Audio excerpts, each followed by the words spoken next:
switch teman-teman.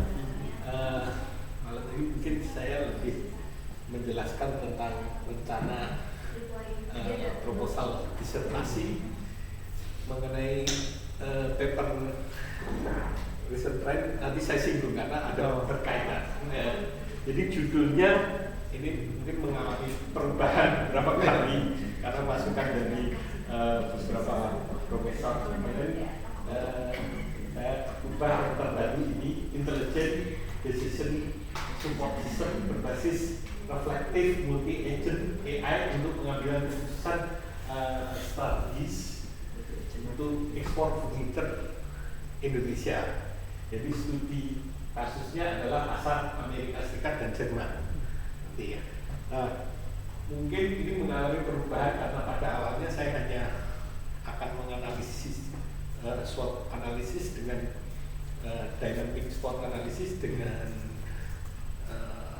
multi agent, tapi perkembangannya lebih fokus sekarang ke strategic decision. Nanti mungkin akan saya jelaskan lebih detail lagi ini untuk pengambilan keputusan strategik. Nah, apa ada 3, yaitu untuk market selection, strategic positioning, dalam hal ini yang teorinya Porter, apakah kita mau cost leadership atau differentiation atau fokus. Kemudian yang ketiga adalah resource allocation. Ini nanti diharapkan outputnya yang tools yang dianalisa cukup banyak ya. Nanti juga saya kan tidak hanya dynamic SWOT analysis, tapi ada PESTEL, quarter 5 forces, edge distance, RBV, resource based view, kemudian satu lagi yang ditambahkan adalah enterprise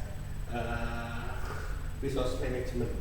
Ini ada di teori strategic management. Nah, jadi kita mulai dengan bab 1. Lah, latar belakangnya sebenarnya kenapa saya memilih judul ini itu karena saya kebetulan sebagai pemegang saham suatu perusahaan ekspor furniture yang waktu itu kebanyakan ke Amerika. Pada tahun lalu pada saat kita libur lebaran, itu Trump mengumumkan suatu yang bikin heboh tentang tarif. Tiba-tiba China, Indonesia semua kena tarif.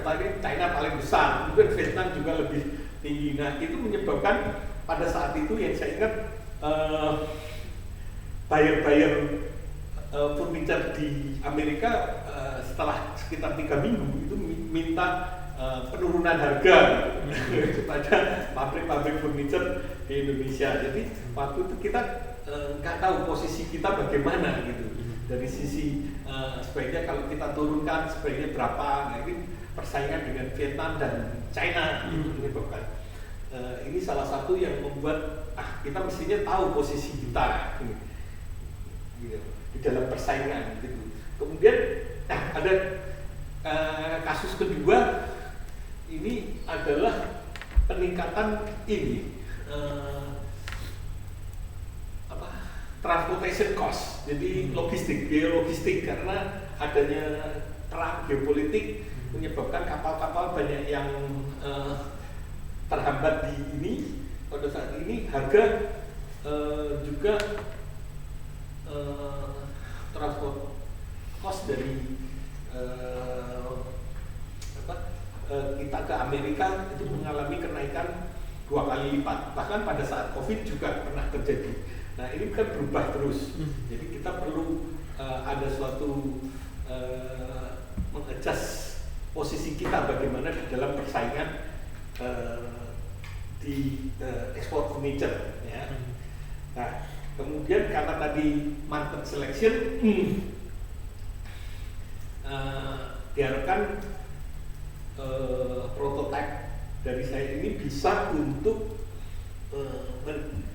melihat mana pasar yang lebih baik dari dalam hal posisi kita, posisi perusahaan kita dibandingkan dengan perusahaan-perusahaan di negara lain, misalnya di Vietnam atau di China, di Tiongkok.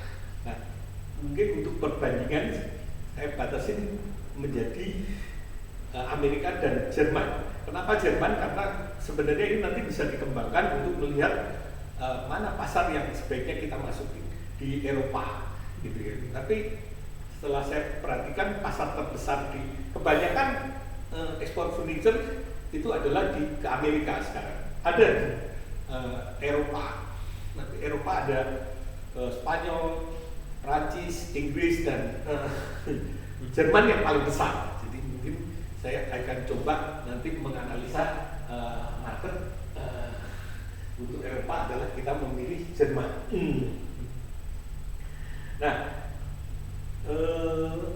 bagaimana selama ini misalnya SWOT, misalnya perusahaan membuat analisa SWOT analisis itu yang sekarang ini sifatnya adalah statis ya, dan rentan dengan bias, jadi sangat subjektif terhadap ini pengalaman atau pandangan mungkin CEO-nya atau owner. Nah, kemudian integrasinya terbatas ya, dan kemudian kalau disimulasikan dari semua alat-alat untuk analisa posisi strategis kita, biasanya simulasinya tidak komprehensif. Makanya saya mengusulkan kita menggunakan menganalisa tool-tool tadi dengan menggunakan AI. Ya. AI-nya adalah multi-agent system dan reflektif. Nah, di sini ini hasil dari SLR. Saya waktu mempelajari tentang multi-agent system itu ada dua faktor yang saya perhatikan. Pertama adalah arsitekturnya, bagaimana multi-agent ini berkolaborasi. Ya, itu ada 5 dan pada saat dari 26 paper yang tentang multi-agent system yang saya amati itu paling banyak digunakan adalah arsitektur hierarkikal. Jadi masih ada yang satu agent yang sebagai orkestrator gitu. Di situ ada beberapa, misalnya peer-to-peer, Blackboard dan sebagainya. Kemudian untuk reasoning frameworknya, nah ini yang itu saya menemukan yang digunakan paling banyak di dalam multi-agent sistem pada akhir-akhir ini kebanyakan menggunakan agentic reflective. Itu artinya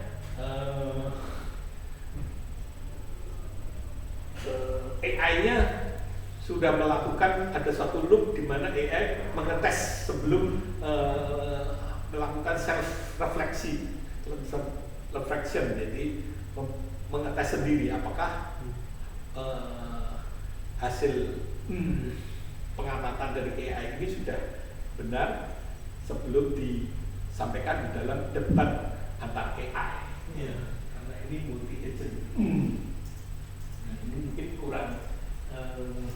Nah, mengapa yang paling banyak digunakan itu ada reflektifnya? Karena itu bisa menurunkan tingkat halusinasi dan bias. Dan konteks window degradation, kalau percakapannya terlalu panjang biasanya ini AI cenderung mulai ngaco gitu ya. Nah, ini yang bisa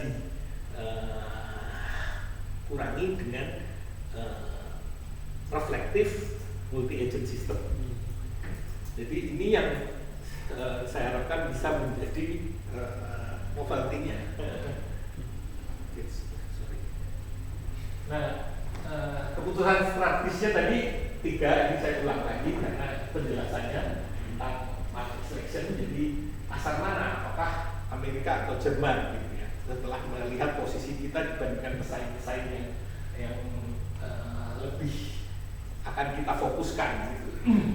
Kemudian yang kedua ini penjelasan dengan pasar ya, strategic alignment. Sebenarnya ini adalah ketika kita mau masuk pasar Amerika misalnya, apakah kita strategi ini kan teori Porter strategi generic strateginya adalah cost leadership, mau differentiation atau fokus. Ya, itu sebagai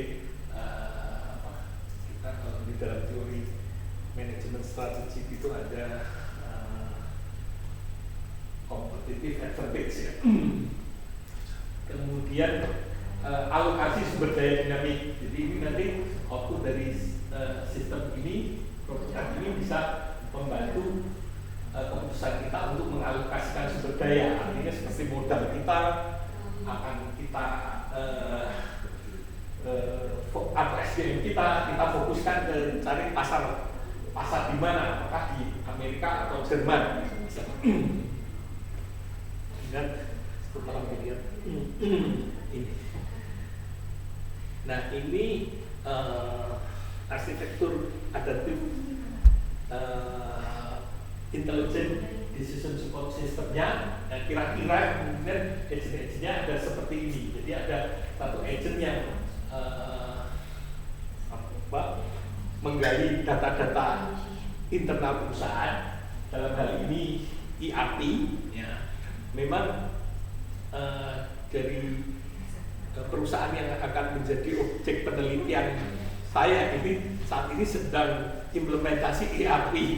Jadi belum ada, tapi nanti saya rasa ini data-data ERP ini bisa digantikan oleh, kalau memang belum siap, mungkin tidak bisa langsung online real time dengan API, tapi bisa juga diupload data-data yang diperlukan ya.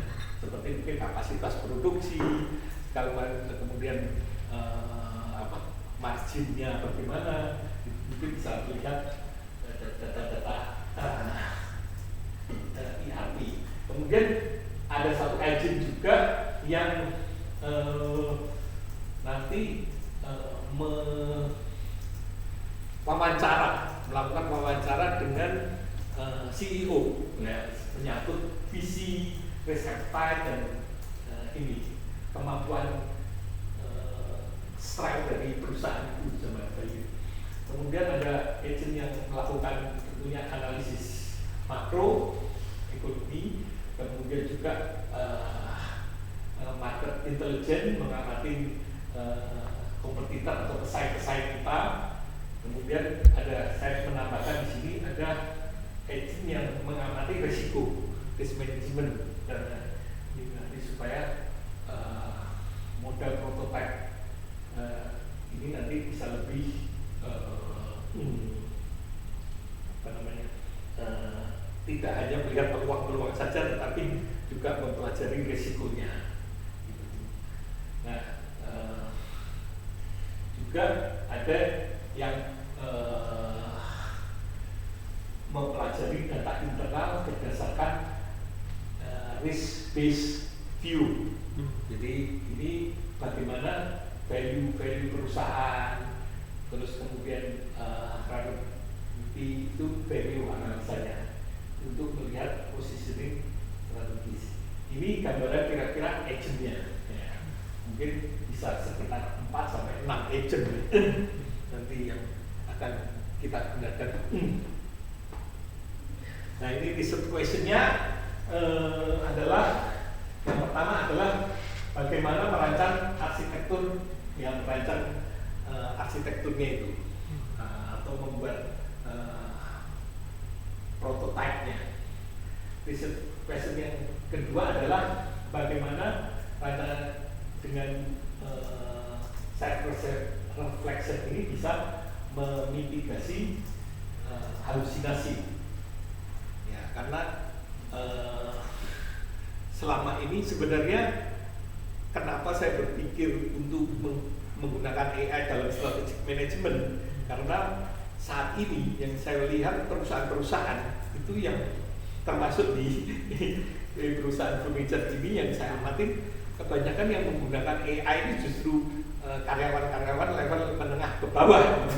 Jadi padahal yang CEO nggak pernah berdiskusi dengan AI untuk keputusan strategik. Jadi saya makanya berpikir, ini mungkin saatnya ada suatu tools yang bisa berbasis AI yang bisa digunakan oleh para CEO gitu untuk keputusan yang strategik. biasanya jawabannya mungkin takut kan AI belum tentu benar, sering halusinasi. Makanya di subversi kedua ini kita bagaimana ini bisa lebih dipercaya karena bisa memitigasi tentang halusinasi anak-anak itu. Gitu. Nah, question yang ketiga adalah bagaimana efektivitas dan kualitas output strategis dari prototipe ini dibandingkan dengan analisa konvensional tanpa menggunakan sistem.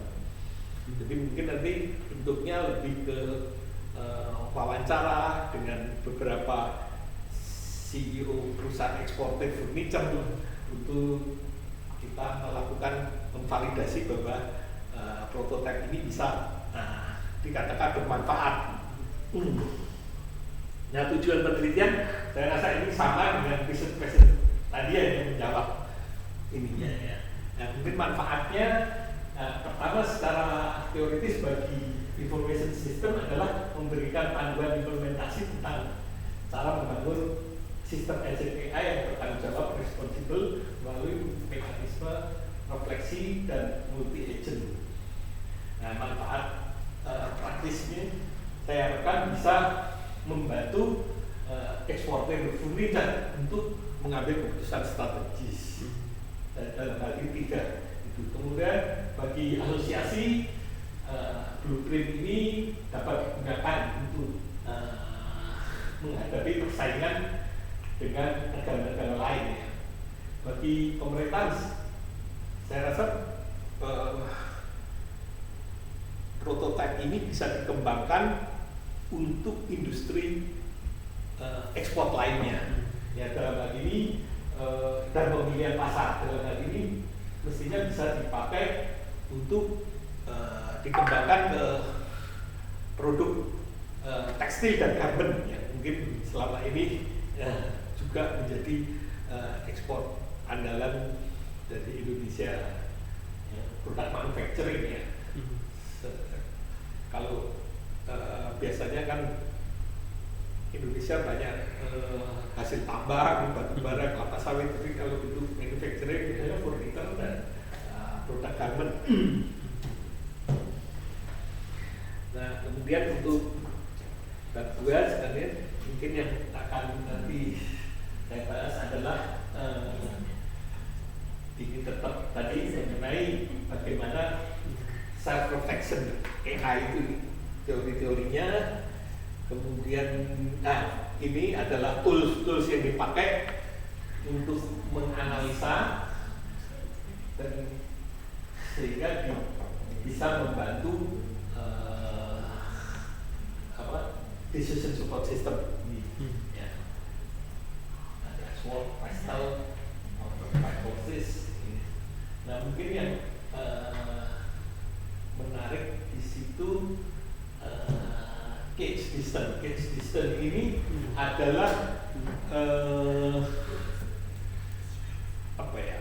melihat khusus untuk produk-produk yang ekspor. Jadi melihat ya sebenarnya mirip seperti SWOT gitu ya. Bagaimana jarak kita dengan negara yang akan sebagai market kita, misalnya Indonesia dengan Jerman gitu. Nah, jarak di sini itu jarak C-nya itu culture ya. Jarak culture mungkin selama ini bahasa apakah ada aturan-aturan budaya gitu. Kemudian ada itu administratif. Nah, jadi mungkin masalah hubungan bilateral, apakah ada perdagangan kita misalnya dengan Jerman, mungkin nggak ada masalah bagaimana dibandingkan dengan misalnya hubungan Indonesia dengan Jerman, bagaimana dengan Vietnam dengan Jerman, kita nanti analisa. Kemudian geografi, saya rasa jarak geografi menyangkut transportation cost-nya ya, kalau geografi jarak geografis. Nah, kemudian jarak ekonomi, jadi ekonomi ya kemungkinan apakah ada hambatan-hambatan tarif itu dianalisa di distance ini. Jadi distance ini memang spesifik strategic management untuk tools untuk menganalisa produk yang akan ekspor. Kemudian processingnya bukan ya input, nanti yang juga yang outputnya. Jadi ini ada specialist agent, nanti minimal ada sekitar 4 atau sampai 6, ada beberapa agent. Kemudian ada reflective loop, jadi ada untuk tadi ada reflective multi agent, makanya ada sebelum agent itu masuk dalam debat, dia harus mengecek, memberikan self kritik ya, agent itu. Kemudian ada level risk assessment dan ini nanti kita juga akan baru menampilkan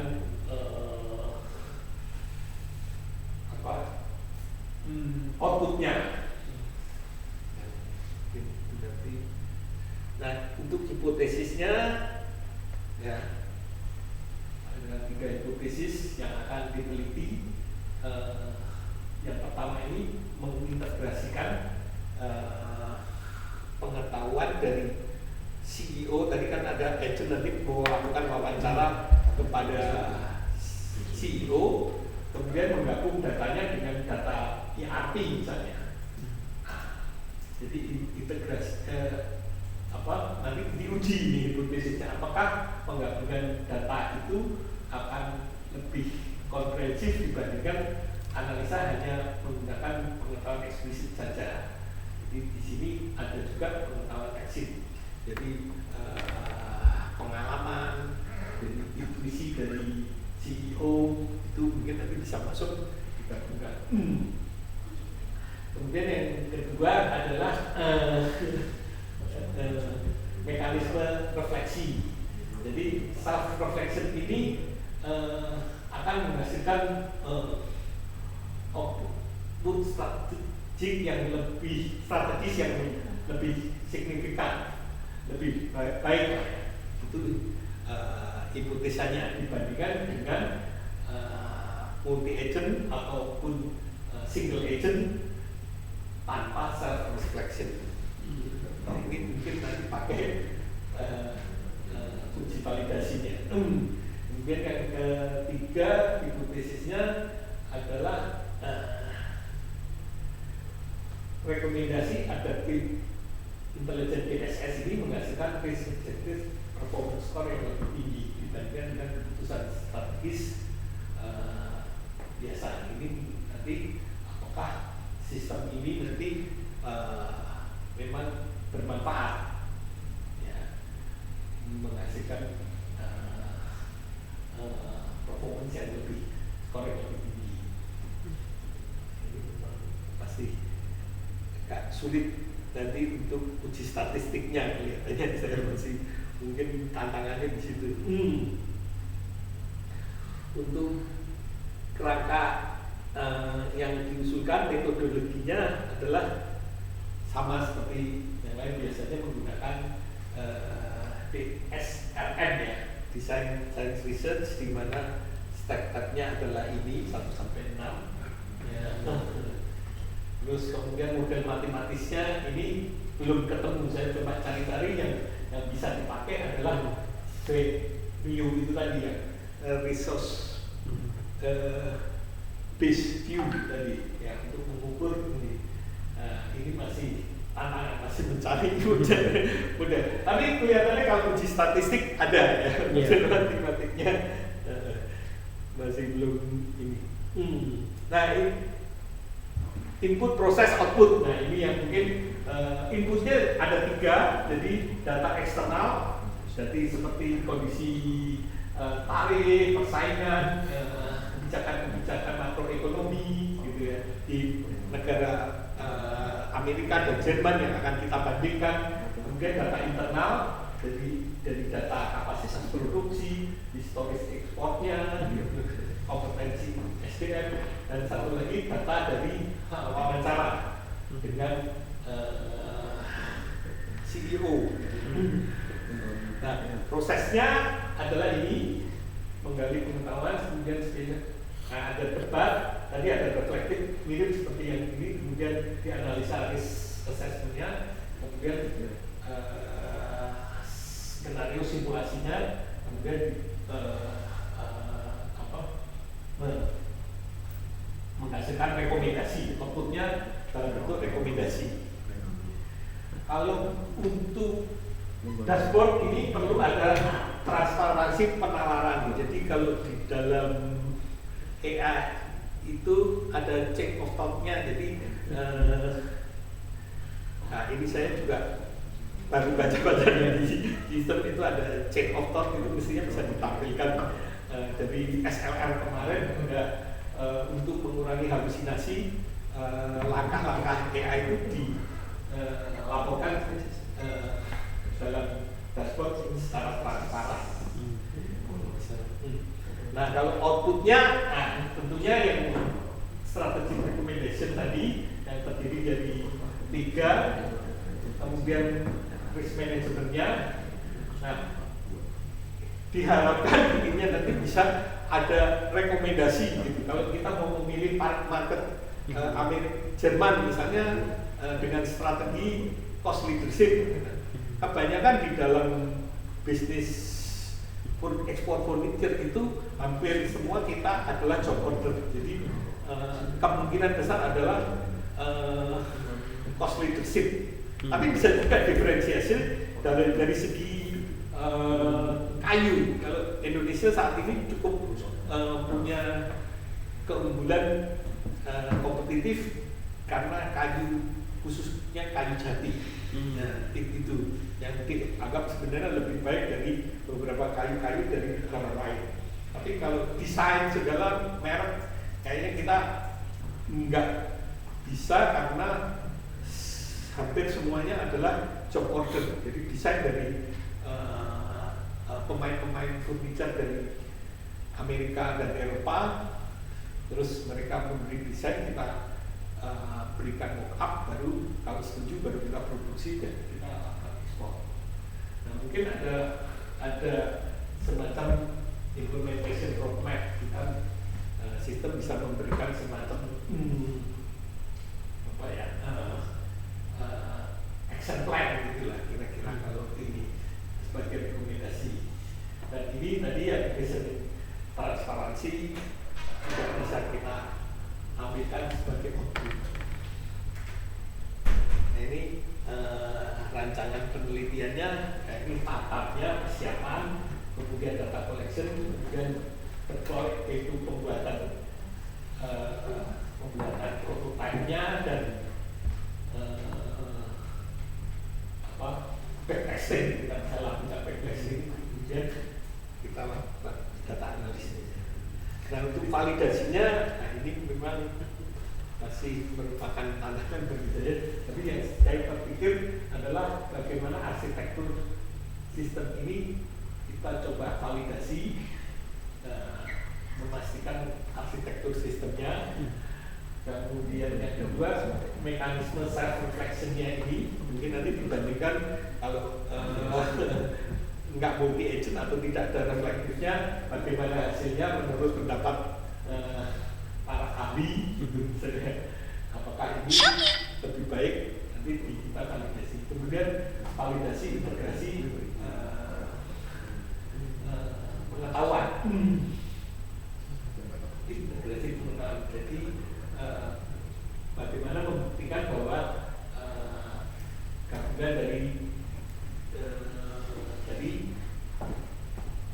data-data tadi dengan wawancara CEO itu bisa memang lebih baik. Terus yang terakhir adalah validasi output. Jadi apakah ini prototipe ini bisa bermanfaat? Nanti juga mungkin di beberapa CEO diwawancara. Demikian. Ya, oke. Habis, terima kasih. Baik, terima kasih Pak Danang, panjang. Iya, Tapi memang itu udah bagus, udah kelihatan. Iya. Kayaknya udah bisa langsung bikin sidang proposal. Iya. Tapi belum disusun tadi ya. Iya. Model matematiknya saya coba tanya ini kira-kira apa? Nah, itu juga belum. Ini by the way, kan Bapak mengambil kasus Trump sama Selat Hormuz, MBG nggak masuk kan? Nggak, karena lebih ke Iya. ekspor. Sebenarnya Ekspor. kasus ekspor. Kasus yang masuk itu adalah COVID. Iya. Itu juga transportation cost waktu itu ada beberapa kasus yang misalnya ini berubah terus ya. Iya. Terusan Suez waktu itu pernah Iya. ada masalah gitu, Benar, misalnya itu langsung ini biasa ongkos kirim misalnya satu kontainer Iya, $2.000 pasti naik, ya. itu bisa $4.000 bisa sampai pernah mencapai 15.000. Bisa ya. Nah, itu Karena benar, dihambat, karena ditutup itu, ya. Nah, itu kan perlu posisinya Iya. bagi bisa berubah. Tapi seenggaknya si Trump itu mendingan Pak, karena jumlah menterinya kan dikit daripada kita. Jumlah menteri kita pemborosan banyak loh, sampai berapa 50, belum wakil-wakilnya bisa ratusan. Nah jadi Trump katanya masih bagus lah.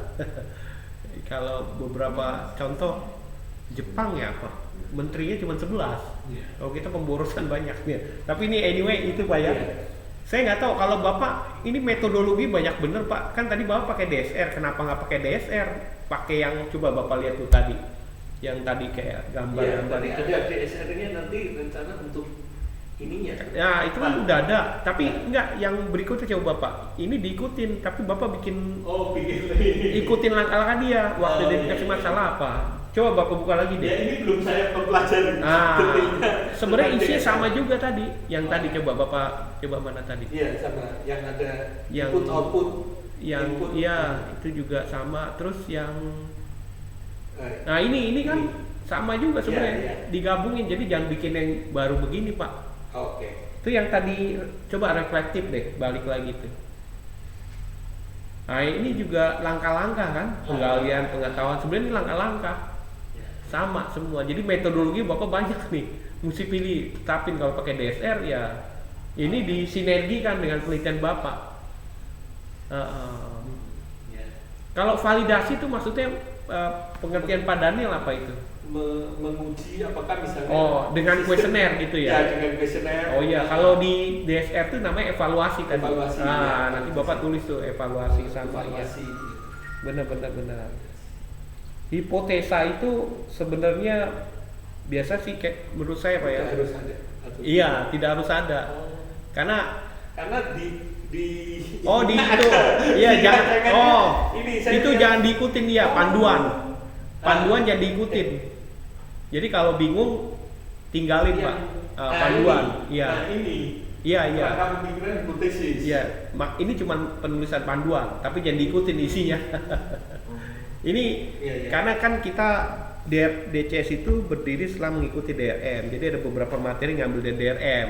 Di DRM itu kan ilmu sosial pasti pakai berhipotesa. Kalau kita kan enggak. Jadi kayak contoh yang evaluasi itu kan Pak dibangun begitu juga. Ya sebenarnya ya boleh-boleh saja sih berhipotesa boleh, tapi menurut saya ya tidak harus, karena toh dari riset question tadi kan Bapak juga hipotesa ya, hasil riset questionnya mau dijawab semua ya kan udah ada. Nanti harus dijawab juga pakai statistik kalau hipotesa. Iya, yang evaluasi tuh nanti pakai statistik tuh Pak, tinggal Bapak pilih pendekatannya apa. Iya benar. Iya, jadi nanti kuesionernya ke CEO agent itu ya. Iya, CEO-nya dari. Tapi itu Bapak mesti alasan kuat tuh kenapa Jerman dan Jerman karena itu Pak yang kan ini market selection tadinya sebenarnya sekarang ini data-datanya ada Pak dari Indonesia ke Jerman gitu, nilai ekspor gitu. Oh ya, bisa dicari sih. Oh iya, bisa dicari. Penting ada datanya. Memang saat ini itu kebanyakan ke Amerika. Nah, yang perusahaan yang akan saya amati ini saat ini ke Eropa sudah ada tapi sedikit. Nah, tapi belum menjadikan. Statistiknya ada Pak ya?